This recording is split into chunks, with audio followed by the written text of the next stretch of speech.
footage from my camera to a footage folder in my Editing Basics project here.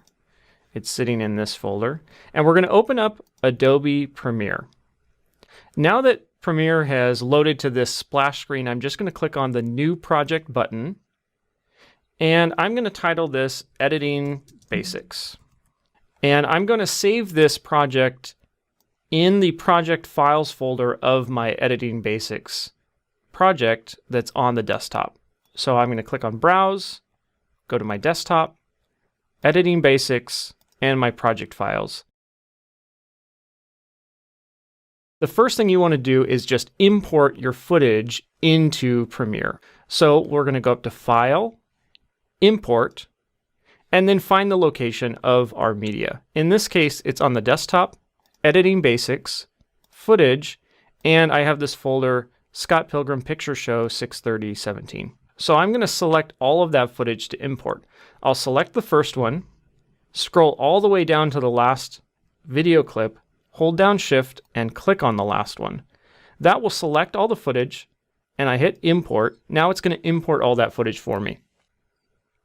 Now that all your footage is imported into Premiere, I like to sort it by name. That's usually not the default for some reason in Premiere when you have it in your icon view.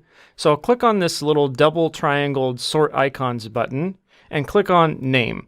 It's going to sort all of my footage by the name. Usually that's the order in which they were filmed, so it gives me a better way of grouping all of my footage. So the easiest way to start editing your footage is just by clicking and dragging them over onto the timeline over here. The timeline is where you're going to build your edit, your final video. So what it's actually done behind the scenes is created a new timeline. You'll see a duplicate here, what looks like a duplicate of the footage, but it actually has a little sequence icon here.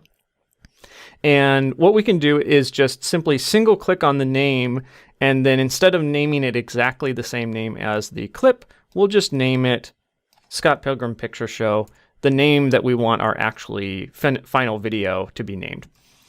I'll hit return, and now we have a project that's just Scott Pilgrim Picture Show with our clip inside of it.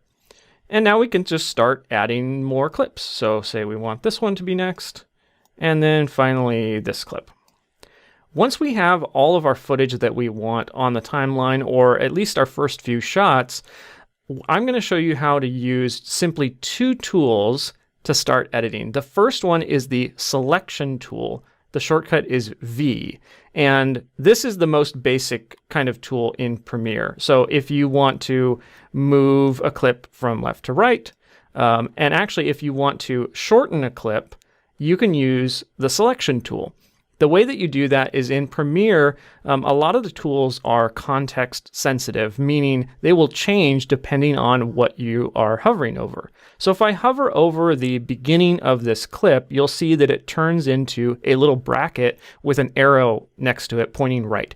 That means I'm able to start trimming the beginning of this clip. So I can click and drag to the right, and now I am trimming the beginning of this clip. Maybe I want to trim it to the beginning of the shot where there's a little bit of movement. And you see I even get a little bit of a preview of where that shot is going to start.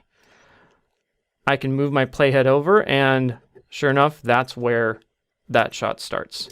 I can play, and maybe I want the shot to stop right there. I can actually hover over using the selection tool to the end of the clip and do the same thing, trim the end of the clip all the way to where my playhead is stopped. Now I have a single clip that's exactly the length that I want, and I can move it into place. The other way to make cuts in the timeline is to use the razor tool, shortcut C.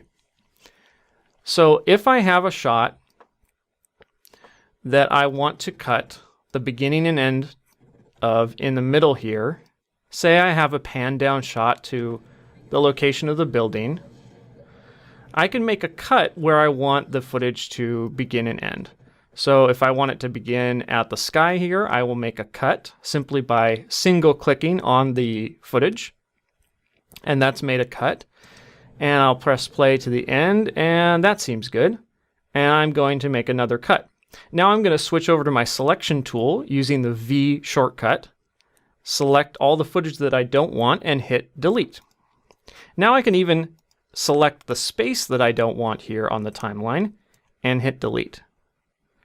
I can even select space between clips and hit delete. That'll make sure that there's no black frames between clips.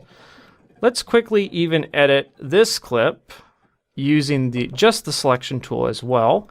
And we are going to set our in and out points here and move this over. So now that's the simplest way to start editing. We've imported our footage onto the hard drive from our camera.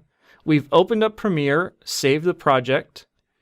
We've imported our footage into the project, put our clips into the timeline, and just using the selection and razor tool, we've started to make our first edit. This method is really great for quick and basic projects, but if you're doing something larger, you might want to consider this other method of editing, opening footage in the source monitor and selecting from there. So the way that we start editing that way is we will double click on a piece of footage, and that will open that footage into the source monitor. Now I'm going to do a longer video that goes over the basics of the interface, but to quickly go over it, we have our source monitor that's tied to our footage down here, and we have our program monitor that's tied to our playhead over here on our timeline.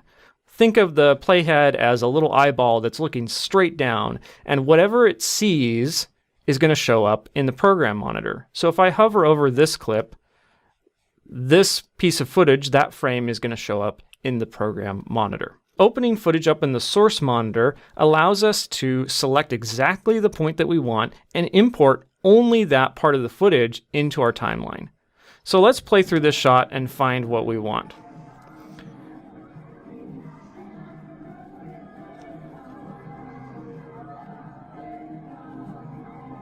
That looks like a pretty good pan establishing the location here. So I'm going to make an in by clicking the Mark In button. Shortcut is I. Hit play and stop where I want it to stop and set an out point.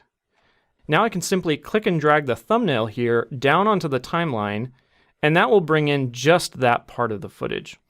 This is a lot cleaner way of editing rather than just dragging everything onto the timeline, but it does take a little bit more time.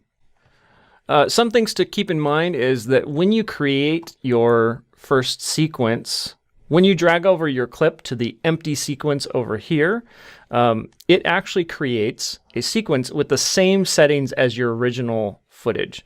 So if you use two different types of cameras that maybe are at different settings, you will want to be aware of that. If a piece of footage is a lot smaller or different resolution, it will look different and you'll have to respond to that accordingly. Say, for instance, you import an image into your project and it's not the exact size of your sequence, it's going to be a little bit smaller. So let's import one right now. I have a poster of Scott Pilgrim. So I'm going to go to Desktop, Editing Basics, Images, and then this is the poster for the film.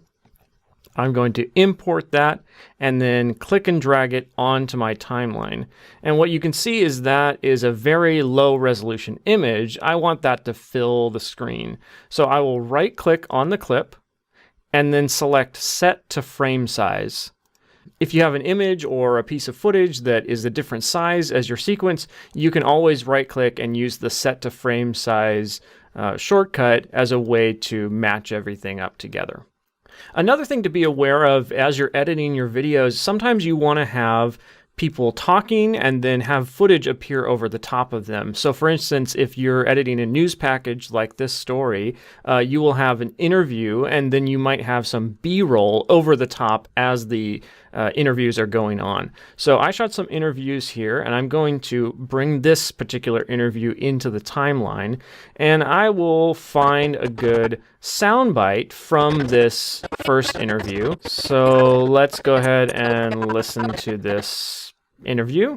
I loved it. It was so, yeah, honestly, the lights were amazing. I like that soundbite, so I'm going to use my razor tool with the shortcut C and make a cut at the end of the soundbite and then move back over to the beginning of the soundbite and make a cut. So I'm going to switch back to the selection key using the shortcut V and then delete the footage that I don't want. Now I have my one soundbite, but I want to put some B-roll over the top of that. Maybe some footage of the actual event. So let's find some footage of people enjoying the film. That looks great. But I just want to bring in the video. So I've double clicked on this, opened it up in the source monitor, and I'm going to use my in and out method of editing. So I'm going to set an in point here and hit play using spacebar. And that seems like a good moment. Set an out point. And now instead of clicking and dragging on this thumbnail, I'm only going to bring in the video by clicking and dragging on the video film strip icon here and bring this onto video track 2. So now, while I have them speaking, I loved it. It was so, yeah, honestly, the lights were amazing. Now I hear them, but I am seeing the footage that is on the top. Again, I use the metaphor of the playhead as an eyeball looking straight down. So if you look at the timeline, I have a clip of the audience on top of the interview. And so that is going to be the image that shows up in our final video during that segment. And I can extend it, move it around wherever I want it to be. And I can continue adding more clips in this manner. So if you had a lot of different sound bites and interviews, you could have all of them be on video track 1, and then all of your B-roll is on video track 2. That's another great way to keep organized. So this has been a very, very basic introduction into Premiere Pro CC. I'm going to do a much longer, more in-depth tutorial in the future, so watch out for that. If you do have any questions, feel free to ask me in the comments below. I'm Nathan Jeffers. Thanks for watching.